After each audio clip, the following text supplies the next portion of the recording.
हरि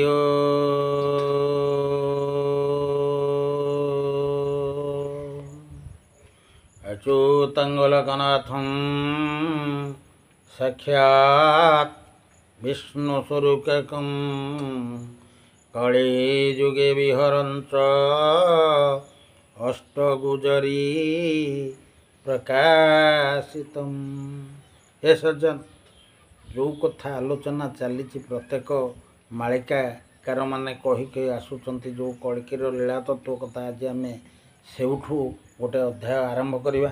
जो कथा कहले जो दिन बौद्ध रूप को तेजी जलनिधि ब्रह्म भेट न पाइब, नीलांचल छाड़ी तेजिया करी हरि कलिकीरे हेबे जन्म, से दिनु सागर प्रबल होइब, क्षेत्री हेबे छिन्न भिन्न। क्षेत्रीय कूल सबू छिन्न भिन्न हो। पूर्व दिग माड़ी पवन बहिब, न रहिब काहीं थय, पूर्व अंचल हेब खल गोल, उत्तरे लागिब गोल। कहले उत्तर दिगरे गोल लगी, पूर्व दिगरे खलबल हम, पूर्व केवल खलबल हम आ उत्तर दिगरे गोल लगी। उत्तर दिगरे जो गोल युद्ध लगे कथा कहते महापुरुष। तेणु आपण मैंने देखुवे वर्तमान पूर्व आ उत्तर संकेत मात्र देले, किंतु अंक को गुप्त कले। अंक को गुप्त करी से केवल संकेत देले। कहले कौन हम ना मक्का मदीनारे युद्ध आरंभ पशु मानव विकल। कहले जितेबाला मक्का मदीनारे गोटे युद्ध हम, मक्का मदीनारे जितेबाला युद्ध हम सेठी पशु आउ मानव, ये पशु मानव विकल होते, पशु मानव विकल। जो कथा को कहते किए ना महापुरुष। कहले से दिनु सब अनुकूल हेब, गोलमाल ओडिशा पृथ्वी, जवन निधन न जानिबे अन्य, चलाउथिबे पृथ्वी। बोले आनंद कंद भगवान कहले ओडिशा गोलमाल हम, कहले ओडिशा रे गोलमाल हम, सारा पृथ्वी रे चहल पड़े। ओडिशा रे गोलमाल हम, सारा पृथ्वी रे चहल पड़े। केतेबेले ना जितेबेले 518 बरस होइथिबो। तेणु वर्तमान केते हेछि ताहा आपण माने हिसाब करिवे। जो कथा को महापुरुष कहउचंती हे सज्जन, तेणु विशेष बयान करवा आवश्यक नहीं।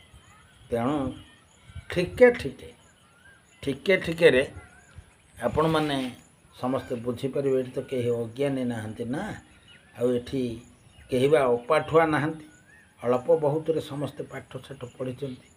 तेणु यत्किंचित तत्व आपण माने निश्चय निश्चय बुझुथिबे बिल्ली मोर आशा। हे सज्जन, जो कथा कहले कहले निष्ठावचन मोहर रामचंद्र, कली रे निश्चय घटिब, दारू चढ़ी दारू रूप तेजी हरि कली की रूप हुए। दारू तेजी, दारू को तेजीबे, दारू को चढ़ीबे, दारू चढ़ी दारू रूप तेजी हरि कली की रूप होइब। निष्ठा वचन मोहर रामचंद्र, कली रे निश्चय घटिब। निष्ठा वचन मोहर रामचंद्र, कली रे यह निश्चिंत घटिब। बोले आनंद कंद भगवान की जहाँ महापुरुष कहते तांकर प्रिय शिष्य रामदास को कहते भविष्यत कथा। कहले सही ये जो दारू चढ़ी दारू रूप तेजी हरि कली की रूप होइब। निष्ठा वचन मोहर रामचंद्र, कली रे निश्चय घटिब। कहले निश्चिंत घटिब। यह हूँ दृढ़ सत्य जहाँ आपण मानक आगे उपस्थापन कर। से हम कौन ना आपण मैंने नजर करेंगे प्रकृति तत्व, शरीर क्रिया एवं सामाजिक चलणी कथा जहाँ संकेत टिके टिके आपण मानक दौछु ଏ ସଂକେତମାନଙ୍କୁ ଯଦି ଆପଣ ମିଶେଇବେ ତାହେଲେ ସମୟ କେତେ ନିକଟ ତାହା ଆପଣମାନେ ହିଁ ବୁଝିପାରିବେ। ତେଣୁ ଗୋଟେ କଥା ହେଉଛି କ'ଣ ନା ଗୁପତରେ ପ୍ରଭୁ ଅବତାର ହେବେ ରୁଧିର କ୍ଷୀର ଆକାର ମାନବ ଦେହର ରଙ୍ଗବର୍ଣ୍ଣ ଦିଶେ ସେ ଶରୀରୁ ହେବେ ବାହାର ବୋଲେ ଆନନ୍ଦକନ୍ଦ ଭଗବାନ କହିଲେ ସେ ମାନବ ଶରୀର ରଙ୍ଗବର୍ଣ୍ଣ ଅର୍ଥ ଲାଲ ବର୍ଣ୍ଣ ଦେଖାହେବ। ଯେତେବେଳେ ସେ ମାନବ ଶରୀର ଭିତରେ ଲାଲ ବର୍ଣ୍ଣ ଦୃଶ୍ୟ ହେବ ଜାଣି ମୁଁ ପ୍ରଭୁ ସେଇ ଶରୀର ଭିତରେ ଅବସ୍ଥାନ କରିଛନ୍ତି ବୋଲେ ଆନନ୍ଦକନ୍ଦ ଭଗବାନ। ଯେଉଁ ସଂକେତ କଥା ମହାପୁରୁଷ କହିଛନ୍ତି ତାହା ଆପଣମାନଙ୍କ ଆଗରେ ଆମେ ଉପସ୍ଥାପନ କରୁଛୁ। ତେଣୁ ଗୁପତରେ ପ୍ରଭୁ ଅବତାର ହେବେ ସେ ରୁଧିର କ୍ଷୀର ଆକାର। ଗୁପତରେ ପ୍ରଭୁ ଅବତାର ହେବେ ସେ ରୁଧିର କ୍ଷୀର ଆକାର ଧଳା ଏବଂ ରକ୍ତ। ରୁଧିର କହିଲେ ରକ୍ତ, ଲାଲ ବର୍ଣ୍ଣ, ଧଳା ବର୍ଣ୍ଣ ଆଉ ଲାଲ ବର୍ଣ୍ଣ ମିଶିଗଲେ ଯେଉଁ ପ୍ରକାର ବର୍ଣ୍ଣ ଆସେ ସେହି ପ୍ରକାର ବର୍ଣ୍ଣ ପ୍ରଭୁଙ୍କ ଠାରେ ଦେଖା ହେଉଥିବ ବୋଲେ ଆନନ୍ଦକନ୍ଦ ଭଗବାନ କି ଏ ବର୍ଣ୍ଣ ଚିହ୍ନ କଥା ଯାହା ଆମେ କହୁଛୁ ତାହା ଆପଣମାନେ ଧ୍ୟାନର ସହିତ ରଖନ୍ତୁ, ବୁଝନ୍ତୁ ଆଉ ଜାଣନ୍ତୁ। ତେଣୁ ଏହା ମିଥ୍ୟା ନୁହଁ। ତେଣୁ ପ୍ରଭୁ ନିଶ୍ଚିନ୍ତ ଅବତାର ହେବେ।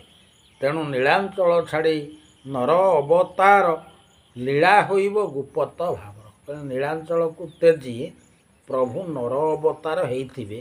ତେଣୁ ଏ କଥା ପ୍ରତ୍ୟେକ ଶାସ୍ତ୍ର ଭିତରେ ମହାପୁରୁଷ ଉଲ୍ଲେଖ କରିଛନ୍ତି, ପ୍ରଭୁ ଭାଗବତରେ କହିଛନ୍ତି, ତେଣୁ ରାମାୟଣରେ କହିଛନ୍ତି, ହରିବଂଶରେ ମଧ୍ୟ କହିଛନ୍ତି, ଏପଟେ ମାଳିକାରେ ମଧ୍ୟ କହୁଛନ୍ତି। ସେ ବାରମ୍ବାର କହୁଛନ୍ତି ମାନବ ଶରୀରରେ ଲୀଳା କରିବେ। ତେଣୁ ଯେଉଁ ମାନବ ଶରୀରରେ ପ୍ରଭୁ ଲୀଳା କରିବେ ବୋଲି କହିଛନ୍ତି ହେ ସଜ୍ଜନ ସେ କହିଲେ ଯେଉଁ ରୁଧିର କ୍ଷୀର ଆକାର। ରୁଧିର କହିଲେ ରକ୍ତ, ରକ୍ତ ମିଶ୍ରିତ କ୍ଷୀର ଆଉ ରକ୍ତ ଦୁଇଟା ଯାକ ମିଶିଗଲେ ଯେଉଁ ପ୍ରକାର ବର୍ଣ୍ଣ ଆସିବ ତାଙ୍କର ସେଇ ପ୍ରକାର ବର୍ଣ୍ଣ ଯେତେବେଳେ ତୁ ଦେଖିବୁ ରେ ରାମ ଜାଣିମୁ ପ୍ରଭୁ ସେଇ ଶରୀର ଭିତରେ ବିରାଜମାନ କରିଛନ୍ତି ବୋଲେ ଆନନ୍ଦକନ୍ଦ ଭଗବାନ। ହେ ସଜ୍ଜନ ଯେଉଁ କଥାକୁ କହୁଛନ୍ତି ସେ ମାନବ ଦେହର ରଙ୍ଗବର୍ଣ୍ଣ ଦିଶେ ସେ ଶରୀରୁ ହେବେ ବାହାର।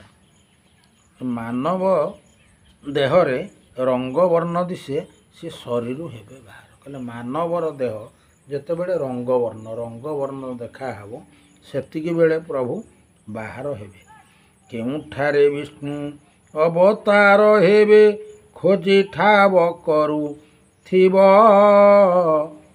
ଏ ଭେଦ ନ ଜାଣି ନ ପାରିଣ ବାବୁ ଧନ୍ଦାଳି ହୋଇ ରହିବ। କହିଲେ ଥୋକାଏ ଏ ଭାବୁକୁ ନ ଜାଣି ଇଏ ଧନ୍ଦାଳି ହେଉଥିବେ, ଧନ୍ଦାଳି ହୋଇ ରହିବେ। ତେଣୁ କେଉଁଠାରେ ବିଷ୍ଣୁ ଅବତାର ହେବେ ଖୋଜି ଠାବ କରୁଥିବେ। କହିଲେ କେଉଁଠି ପ୍ରଭୁ ଅବତାର ହେବେ ତାକୁ ସମସ୍ତେ ଖୋଜିକିନି ଠାବ କରିବେ ବୋଲେ ଆନନ୍ଦକନ୍ଦ ଭଗବାନ କି ଯେଉଁ କଥା ଆଜିର ଅଧ୍ୟାୟରେ ଆପଣମାନଙ୍କ ଆଗରେ ଉପସ୍ଥାପନ କରୁଛୁ ହେ ସଜ୍ଜନ କହୁଣି କ'ଣ କହିଲେ ବାଳକ ଠାବରୁ ବୃଦ୍ଧ ପର୍ଯ୍ୟନ୍ତ ବୁଝିବୁଟୁ ବାରମ୍ବାର ଯେବଣ ଲୋକର ଶରୀରରୁ କ୍ଷୀର ବହିବଟି ଝରଝର ବୋଲେ ଆନନ୍ଦକନ୍ଦ ଭଗବାନ କି କହିଲେ ତାଙ୍କୁ ଧୋଇଦେଲେ ତାଙ୍କଠୁ କ୍ଷୀର ଧାର ବହୁଥିବ, କ୍ଷୀର ଭଳି ତାଙ୍କର ସବୁ ବର୍ଣ୍ଣ ଦେଖା ହେଉଥିବ। ତେଣୁ ଜାଣିବୁ ନିଶ୍ଚୟ ପ୍ରଭୁ ସେଇ ଜାଗାରେ ଜନ୍ମ ନେଇଛନ୍ତି। ତେଣୁ ଯେବଣ ଲୋକର ଶରୀରରୁ କ୍ଷୀର ବହିବଟି ଧାର ଧାର ହେଲେ ସେହି ପ୍ରଭୁ ବୋଲି ଠାବ କରି ପୁଣ ଆପେ ହୁସିଆର ହେବ ପରୀକ୍ଷା କରିବ କାହିଁ ନ କହିବ ଆପଣା ମନେ ରଖିବ ବୋଲେ ଆନନ୍ଦକନ୍ଦ ଭଗବାନ କି କହିଲେ ରାମରେ ଏହି ପ୍ରକାର ଅନେକ ଭକ୍ତ ଜାଣିବେ ଏ ସନ୍ତେକରୁ। ଜାଣିଲେ ହେ ସଜ୍ଜନ ମହାପୁରୁଷ କହୁଛନ୍ତି ଯେଉଁମାନେ ଜାଣିମ ଯେଉଁମାନେ ବୁଝିବ ତେଣୁ ତାହା ଅନ୍ୟ ଆଗରେ ପ୍ରକାଶ କରିବନି ବୋଲେ ଆନନ୍ଦ କନ୍ଦ ଭଗବାନ କି। ତେଣୁ ବାରମ୍ବାର କହିଛନ୍ତି ଯେ ଆହୁରି ପରୀକ୍ଷା କରିବ କାହିଁ ନ କହିବ ଆପଣା ମନର ଭାବ। କହିଲେ ନିଜେ ପରୀକ୍ଷା କର, ପରୀକ୍ଷା କରି ବୁଝ, କିନ୍ତୁ ବୁଝି ନିଜ ମନ କଥା ନିଜେ ଜାଣିବା କଥା କାହାରି ଆଗରେ ପ୍ରକାଶ କର ନାହିଁ ବୋଲେ ଆନନ୍ଦ କନ୍ଦ ଭଗବାନ କି। ଯେଉଁ କଥା କହୁଛନ୍ତି ମହାପୁରୁଷ, ଇଏ 5,000 ଅଷ୍ଟାଦଶ ବର୍ଷ ଯେତେବେଳେ ହେବ ସେଇ ବେଳଠୁ ପ୍ରଭୁ ଗୁପ୍ତରେ କଳିକି ଅବତାର ହେବେ। ଆଉ ସେ ଲୀଳା ସମୟକୁ ଦକ୍ଷିଣରୁ ସମୁଦ୍ର ମାଡ଼ି ଆସୁଥିବ ବେଳେବେଳେ, ଆଉ ମଧ୍ୟ ଉତ୍ତରାଞ୍ଚଳରେ ଘୋର ଯୁଦ୍ଧ ଲାଗିଥିବ। ତେଣୁ ତାହା ସମୟ କେତେ ସଙ୍କେତ ଆପଣ ଏକୁ ଯଦି ମିଶେଇବେ ତାହେଲେ ସମୟକୁ ସହଜରେ ଜାଣିପାରିବେ ବୋଲେ ଆନନ୍ଦ କନ୍ଦ ଭଗବାନ କି। ତେଣୁ ଏଇ ଯେଉଁ କଥା କହିଛନ୍ତି ହେ ସଜ୍ଜନ, ଯେ ଆହୁରି କଥାଏ ପରୀକ୍ଷା କରିବ କାହିଁ ନ କହିବ ଆପଣା ମନରେ ଥିବ। ଆହୁରି କଥାଏ ଶୁଣ ରାମଦାସ, କଳି 5,000 ଶିଶୁ ଅନନ୍ତ ଗୁପ୍ତରେ ଜନ୍ମ ହେଇକିନି ସେ ଲୀଳା ଦେଖିବେ ନେତ୍ରରେ। ତେଣୁ ଯାହା ହଉ ଆଜିର କଥା ଏଇ ଯେଉଁ କଳିକି ଅବତାର ଲୀଳା ତତ୍ତ୍ୱ କଥା ମହାପୁରୁଷ ବୁଝେଇଲେ ରାମଦାସ ଶୁଣୁଛନ୍ତି। ତେଣୁ ପରବର୍ତ୍ତୀ ଅଧ୍ୟାୟ ଆସିବ ଶିଶୁ ଅନନ୍ତଙ୍କ କଥା। ପଞ୍ଚସଖାଙ୍କ ଭିତରେ ଶିଶୁ ଅନନ୍ତ କେଉଁଠି ଜନ୍ମ ନେବେ ଆଗାମୀ ଅଧ୍ୟାୟରେ ତାହା ଆଲୋଚନାକୁ ନେବା। ହେ ସଜ୍ଜନ, ଆଜି ତ ସମୟ ହେଇଛି, ବାଣିକି ଏଇଠି ବିରାମ ଦେବା। ଆମ ସହିତ ଯୋଡ଼ି ହେଇ ରହିଲେ ପୁଣି ମଧ୍ୟ ଅନେକ ତଥ୍ୟ ଆପଣମାନଙ୍କ ଆଗରେ ଉପସ୍ଥାପନ କରିବା। ଜୟ ଜଗନ୍ନାଥ।